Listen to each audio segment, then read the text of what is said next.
Hello, once again. Welcome to Quietly Confident Introvert Podcast.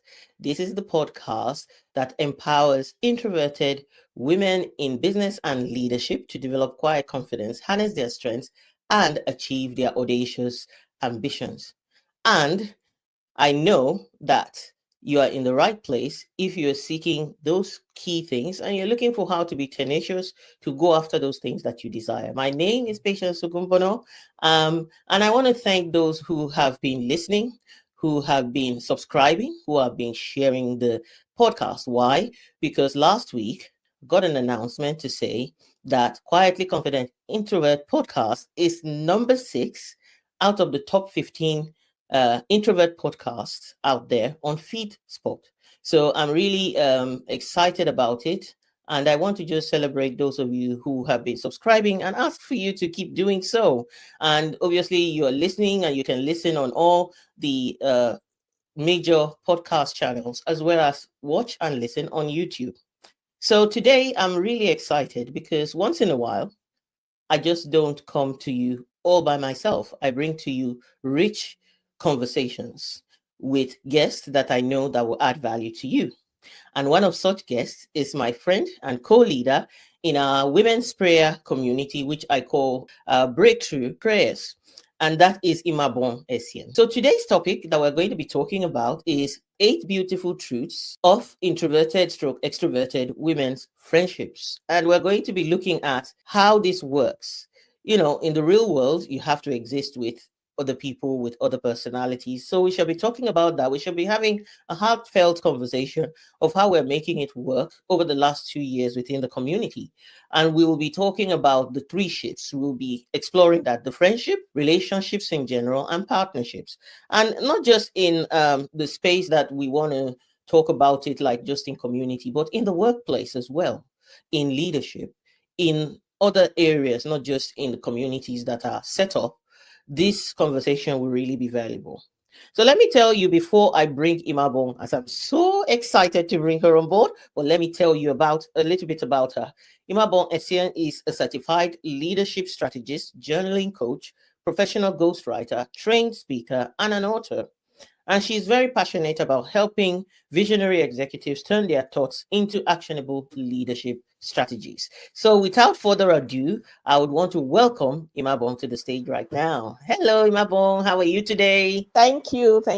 Patience. I'm good. I'm And good. I'm I'm so good. excited to have you as a guest. It's been a long time coming. We've been wanting to do this, but timing is always perfect in God's time, isn't it? So this is Yes, me, yes. God's time. Yeah.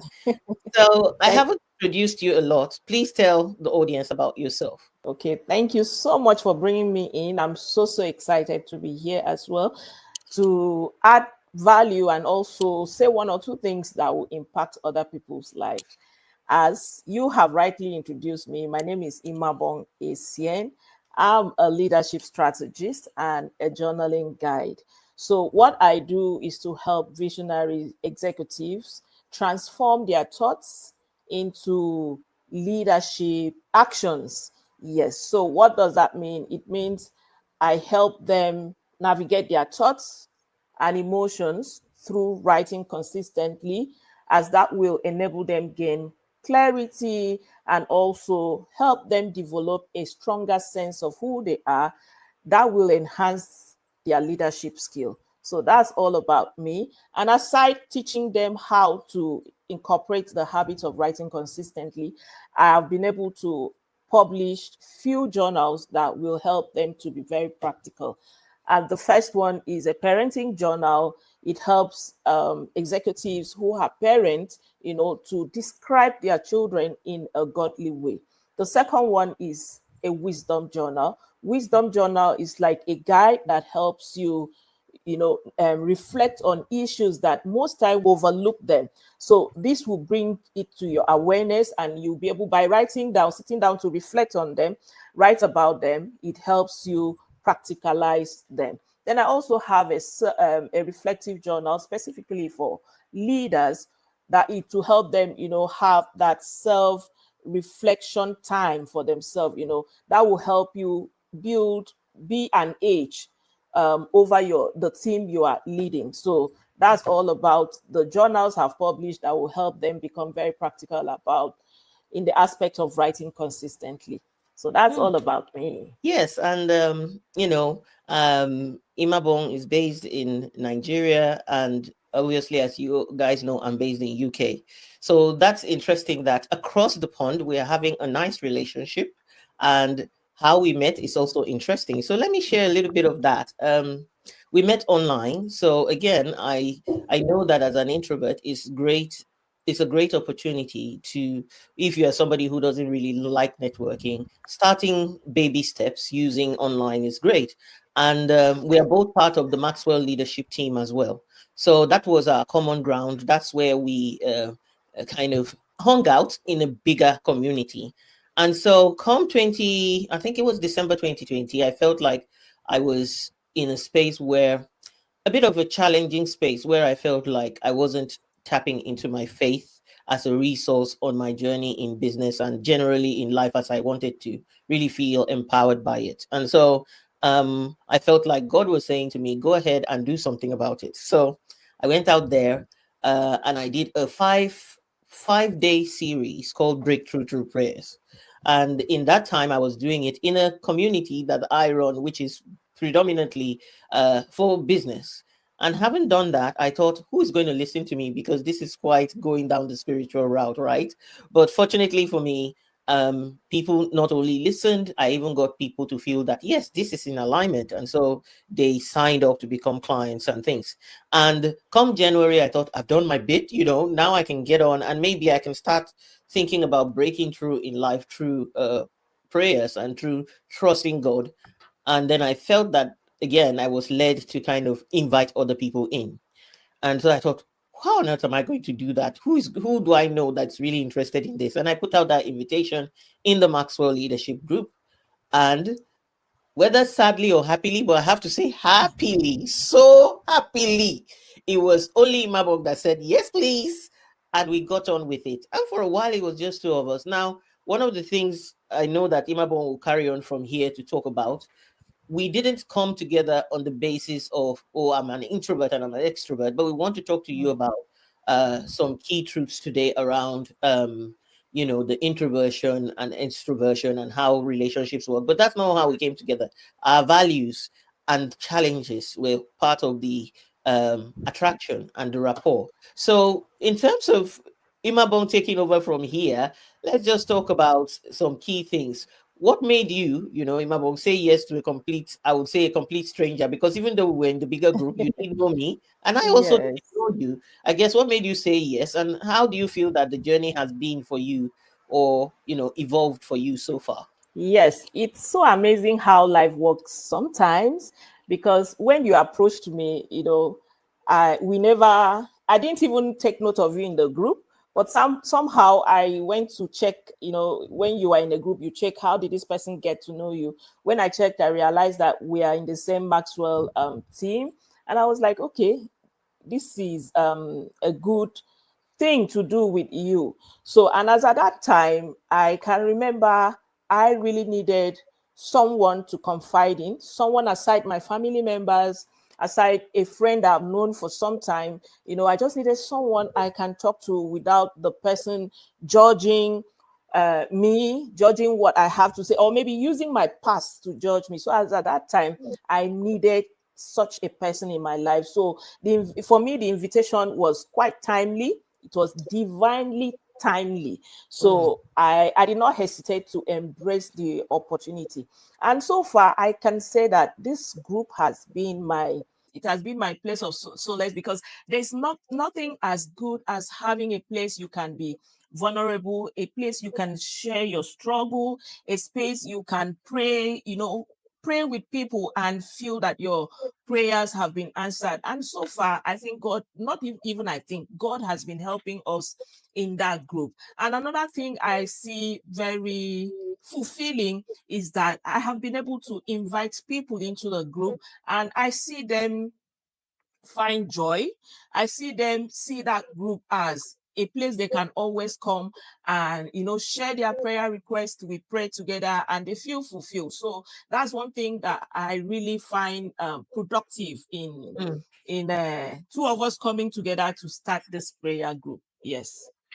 Yes, and it's interesting when you said looking for a different perspective, looking for someone who is different, someone who doesn't know you. And that's scary. For some people be like, I need to go to places people know me and I need to know the person I'm going to. So again, when you said that it's divinely appointed, divinely set up, it's so true. Why is it so true? Because since we didn't know each other, what are the chances that I'll be a trustworthy person at all? But there is something. So let's think about. I think one of the truths about maybe relationships, one key truth that I would want to share out of what Imabon has said is the fact that you can build connections with people without knowing them. Something pulls you together. And as we came together, we realized that one of the key things that pulled us together was our values. Imabong is not somebody who says, "Oh, I'm not going to turn up," and goes with the feelings. It's like, if I'm committed to this, I'm committed to it. And so, the first thing I think in the truth of it is you've got to be committed. You've got to be committed to work on the relationship, right? So that brings me to talk about the three ships that we mentioned: the friendship, the relationship, partnership. So we just started together. Obviously, there was no past like friendship. So that's the first thing we had to do. So the first thing is we connected based on we're going to learn to trust each other. The second thing is we looked at how can we be friends? How can we really be friends from this and on? So, what do you think in terms of if people meet a stranger? What might be one of those things they need to be thinking about when it comes to friendship? How do they nurture the relationship?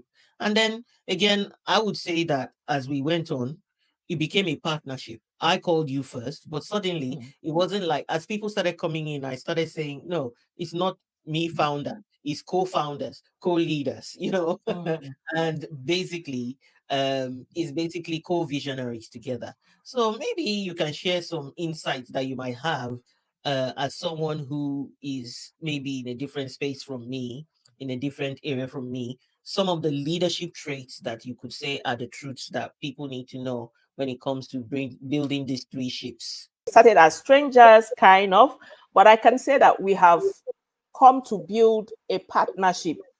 We have become friends in the course of running the prayer group, and I can say we have a good relationship. And that happened because number one, we were able to acknowledge each other's contribution. Mm, We are able to acknowledge each other's contribution. And secondly, we have normalized the aspect of standing in for each other whenever the need arises. It comes very easy, no excuses. Even when we don't, we know we don't have time to really prepare. You can easily tell me, Ima won't stand in for me, and I can easily say that as well to you. So our different approaches are very unique, and the combination of it has really strengthened us, has really strengthened the three ship, the relationship, partnership, and the friendship. Yes. So and it helps us to be more innovative and accepting each other's perspective. So I can say that it's good to be open to unexpected connection anytime such opportunities come your way. So sometimes the most transformative relationship comes from the least people we expected. It's not just about you knowing somebody for years. You can just know someone in a short time and you are able to build partnership.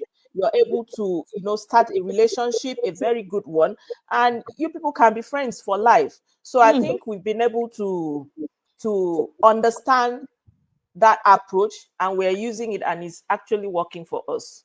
mm. It's so interesting some of the things you said, and again, I can tell you that that's why we we work together nicely so well. You distilled some great wisdom there, and we have said that with the audience, we will share some of those truths, and probably 8 of them. Um, and first and foremost, I think we were accommodating. You mentioned that we were willing to accommodate each other in the space and allow ourselves to really learn. So the first of the 8 truths is you've got to think about accommodating other people in your space. And that also means the second point is you've got to be open, have that openness, open to the journey, to the adventure of building these ships, whether it's friendship, relationship, or partnership. And then you mentioned that it's not just the third element is we just didn't say, oh, well, let's see how it goes. We built the relationship one day at a time, one step at a time.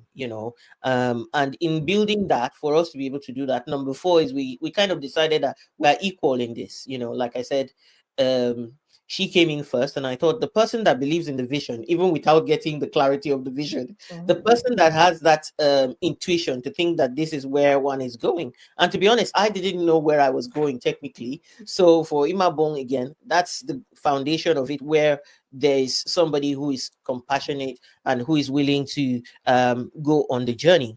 And basically, when we finally kept on, what did we do? We actually met up, isn't it, in Nigeria last year? So we think we were able to meet up, and it was like long lost friends. Yeah. So it's like long lost friends. We stayed together.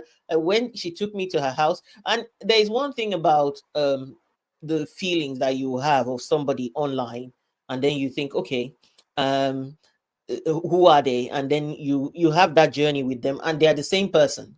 You are not seeing one person online who is not. So that's authenticity. So for you, actually, that equality and authenticity is important. And the other point that you made is we leaned into each other's strengths to be able to do this.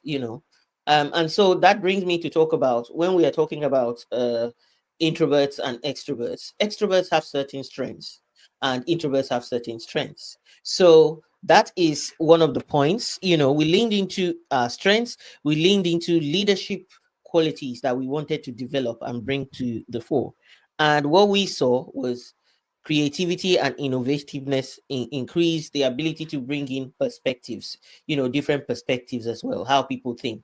And the different people that after we had set up the relationship, we're able to bring different people in. So maybe talk about, we now know you are extroverted, but people might think that she's not extroverted. She's not one of those you see extroversion and you have a certain image of extroverts. You see introverts and you have a certain image of introverts. What I want to say here is that how you experience an individual is different from maybe the generic definitions you hear. Imabon can be quiet and give you a space to talk first and all that stuff. She's not one of those. But definitely share with us, what are some of your core strengths that you feel like you bring to the three ships? Okay. I thought I'll talk about both of us, how Yes, we yes, did it. please talk And about both, talk about yours, talk about what you think of mine, and yes, yes. Because I want to start with you, okay. because that's one thing I have really learned from you over the years. I have not even I have seen that you are a compassionate Mm, listener listener. You take your time. You're so great at it. You take your time to listen to other people when they speak, and when you respond with emotional awareness. Yes, you respond with the emotional awareness, creating a safe space for the person to open up more, mm, speak more, without feeling without having this feeling of being judged. So I see you as a compassionate listener. In my own case, I am this kind of person that like to keep track on other people. I try to carry people along. So from time to time, I send a gentle reminder that we are going to have fellowship, trying to, keep just try to carry everybody along in the mm, group. So I think that strength too has contributed to us, keeping up with other people. Everybody feel valued, everybody feel they are being carried along. Then I also like your own one thing I like about you is your deep understanding of the scriptures. Yes, you have a way of talking about the scriptures, connecting it to our practical life. You make us see that this is just how children of God should be. You make us understand that there is nothing, there is no way we are living a life that is different from what the Bible is describing, that Mm, whatever we go through, whatever we see on a daily basis, it is there in the Bible. And there's solution to every challenge we go through in life. So there's nothing that is different from God divine's purpose for our life. So you have that, you have a way of, describing, making the scriptures look very, very practical. Then I see myself as the encourager, mm, especially when we started initially. You were somehow, people are not showing up, but I keep telling you that even if it's just two of us showing up every Monday, I'm just okay. And it was so fulfilling, just the mm, two of us. We come together, we pray, we make our requests, we put our voice together to pray. I personally did not feel that I need a whole lot of people in the group. If you mm, really think back, you realize that it took me time to bring in people, mm, because I saw the prayer group as my safe space. I didn't mm, just want to bring in anyhow person into the group. So I was that person that keeps encouraging you. Let's keep going. At the appropriate time, God will bring people that needs to be in the group. So I saw myself, or I see myself as the encourager. So I mm. think this few leadership strengths has really helped us to keep going. We are over 2 years now, and we are still going. We have more people in the group now, and I think it's just God's divine purpose that we had to do that thing for like a year before bringing in people. So inspiring what you're saying, especially because I was writing, creating a safe space, compassionate, and I thought that's exactly who Imabo is. So it's like, okay, are we twins?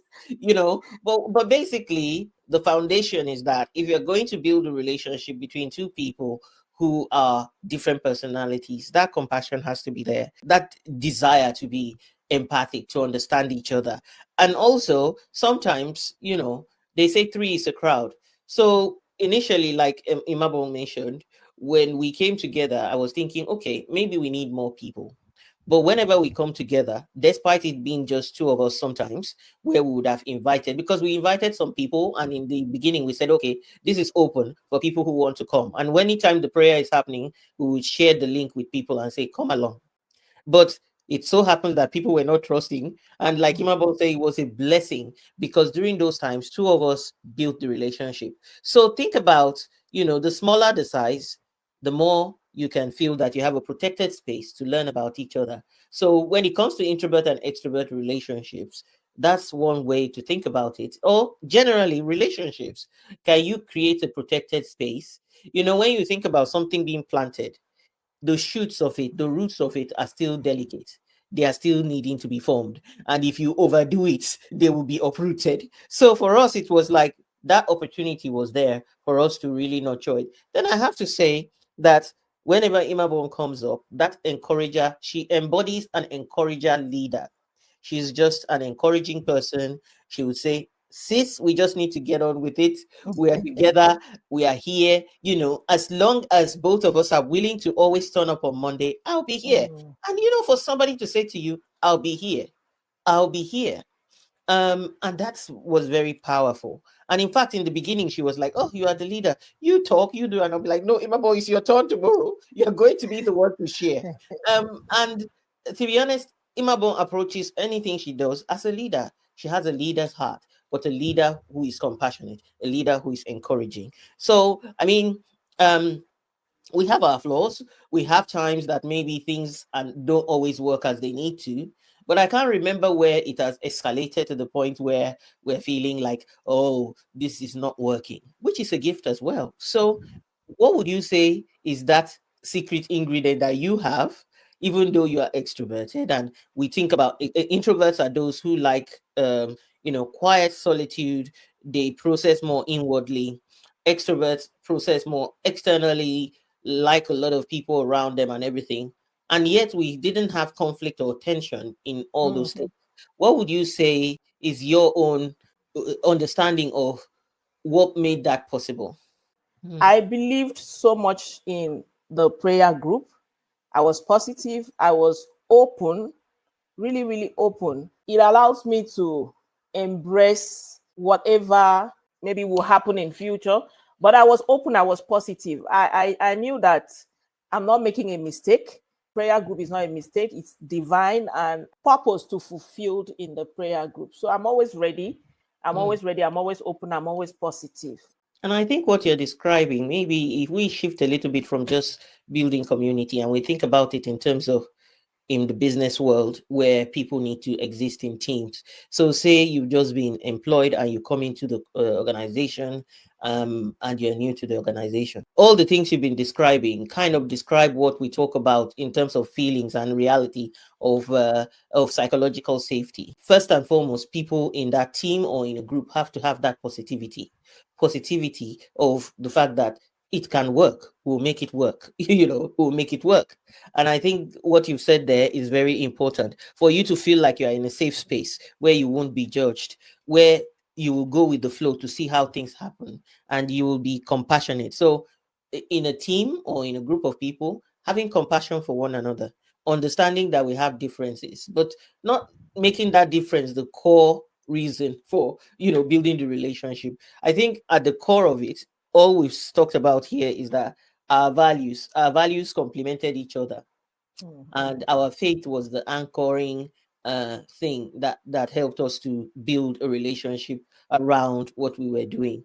Would you say that it's important that when people come together, whether in teams, because some people say, oh, my colleagues are my colleagues, they are not my friends, you know uh, but I guess what we're trying to point out here is that they might not be your closest friends, like pali pali outside, but Mhm.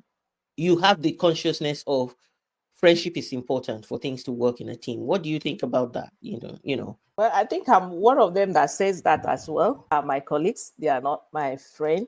I try to relate with everybody because, like you said, friendship is important. So, but I'm not really, I'm not this kind of person that, especially in my office space, I don't really go deep into people, but I have a good relationship with everybody in the office. Yes. Mm, So, friendship is important, and mm, knowing how to navigate it successfully is important as well.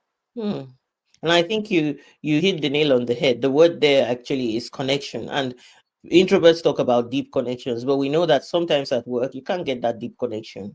Mhm. But it's important that you have deep connections. And depth doesn't just happen automatically.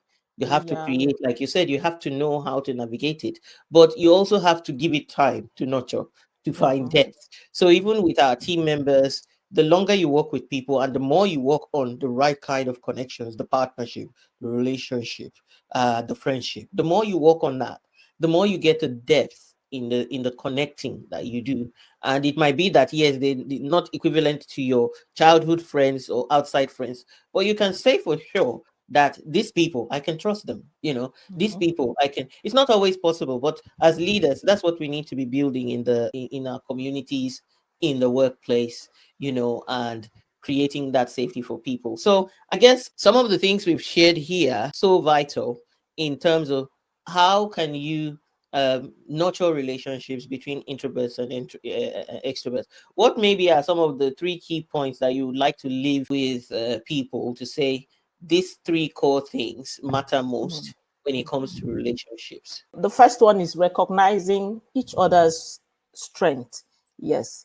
When you understand that the differences we have in our approach is not an obstacle, you will strategically leverage on the differences and try to build on it instead of trying to change the other person. You leverage on it on a positive perspective. So recognizing each person's strength is very, very important in a group. Number two, practice empathetic listening without judgment. Yes. This means listening without trying to fix their approach. Their approach may not really be the way you like it, but you just listen, try to get what the person is saying, Mm, and what matters most, or what you should ask the person, or what you should for when listening to other people is what matters most in that situation. You create this psychological safety where people feel valued, because you don't care about the approach. All what you care about is what matters most in that at that particular time. When this person feel valued, when this person understand that you really want to listen without judging his or her approach, the person will be more open, will be more solution oriented to whatever the issue is. So in a group like that, it's better to practice empathetic listening Mm, without judgment. And number three is establishing shared goal. In our own case, it's a religious group, and mm, our goal is to come together, pray for our families, pray for ourselves, pray for our children, especially. And we have made that really known to everybody. We've made that really known to everybody that the whole essence of this group is for prayers, nothing more, just for prayers. And what do we pray about? We pray for ourselves.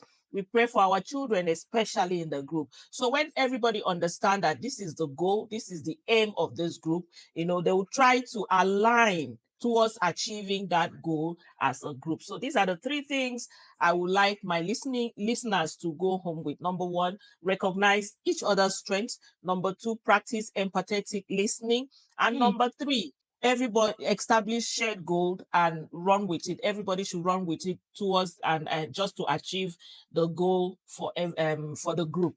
That's brilliant. The summary and these core three things are very, very important. And in the process, when we first started, we said there are some eight key truths. And I just wanted to pull some of those key truths together before, kind of hitting on what Imabong has said, which are the core three that taking that away has really helped us when we look back. The first of the eight was that we were accommodating, we accommodated each other's differences and saw how would that go. And to see how that would go, we built relationship, we built friendship, and we built partnership. And then we saw ourselves, number three, as equal. Not just, it's nice to see each other as equal, even though there was the whole idea that I organized the group. And then number four was we leaning into strengths. And that's one of the key ones that Imabong has pulled out to say, leaning into our strengths, working on those strengths and getting to use those strengths. Number five was it worked because we saw ourselves as leaders too. Mhm. So we took responsibility. We took autonomy for our behaviors, for turning up on time, for planning for the session when we were supposed to be leading the session, and things like that, and for inviting people. Number six is that it created a space and a community for creativity and innovation. And how that worked is in line with what Imabong has said for her number two, which is practicing that empathic listening, because when you have a space where there's creativity and innovation, the only way that that will thrive is when you have listening. You are listening to people. You are being empathic to their journey, to what, and they feel like they can blossom in that space. And then we talk about allowing that number seven. We talk about the perspective, allowing perspectives to flow, um, even though we have the goals, the shared goals, and bringing your perspective to something, having that baseline of the goal, which is what Imabon has talked about, is so important. We have the baseline of the goals. What are we here to do together? And the people's perspective on how that looks. It's so refreshing. It's refreshing to look at it from the side of, oh, this is how the goal is established for this personality. This is how it. And the final one was our openness to be vulnerable, to be authentic in that space. And more, we are creating a protected space for everyone to thrive. So I just want to thank Imabong for coming along, for sharing her view, for sharing. Um, I guess the bottom line of it all in our spiritual journey, would you say, Imabong, is that the love of God keeps us as well? What would you say? Mhm. Is it the Mhm. love of God, the kind of love that is pure, that is non-judgmental, is what we have leaned into? What would you say with that as well? Yes, yes, yes. We cannot take that out of this conversation, because I know that if not for God's love towards us and the one He has, helped us to imbibe among ourselves, we will not come this far. So the love of God is paramount. Yes, it's paramount, and we understand it. We understand the love of God upon ourselves, and we understand what it means to love each other in the group. So it is really paramount, and we can't rule it out. Yes, and I think if we were to say a number 9 point, that would be the point. Of course, not everybody is a person of faith that will be watching this in the way that we are people of faith, but love is actually a universal language. So, and if in any relationship, whether with introverts, extroverts, with people who are different in sort of in gender or religion, whichever way you look at it, if you come at it with love is a universal language and you are unconditional with love, you cannot fail. So thank you again, Nima Bong, for joining. And as usual with this podcast, we tend to end with a quote. And I have one here, which is when introverts and extroverts work together with respect, they don't just balance each other, they build a more cohesive world together. And we need that. We need a cohesive world. In our world today where there's disunity, when people decide to put aside differences in personality, differences in approach, and work together, harmonizing their different styles, their different ways of being, we come together and we create a rich, cohesive world. So, thank you for joining myself and Imabong for this uplifting conversation. And we hope that you'll be reminded to not just focus on your personality, but get out there and integrate with other people. Be curious about what other people are doing. And as an introvert, just remember that you matter, you're enough, and you can make the world a strong, better place. So thanks once again for joining us, and God bless. Take care. Thank you. Thank you. Thank you. Thank you so much. Thank you, everyone. Thank you for tuning in to another episode of Quietly Confident Introverts. If you found today's discussion valuable, please subscribe, rate, review, and share the podcast with others. Your feedback fuels our mission to empower introverted women leaders. Remember, you can also connect with me, Patience Okumbono, at The Visionary Introverted Woman, where we are dedicated to helping you discover your inner strength and lead with purpose. Stay true to your vision. Embrace your introverted superpowers and let's make a lasting impact together. Until next time, stay confidently introverted.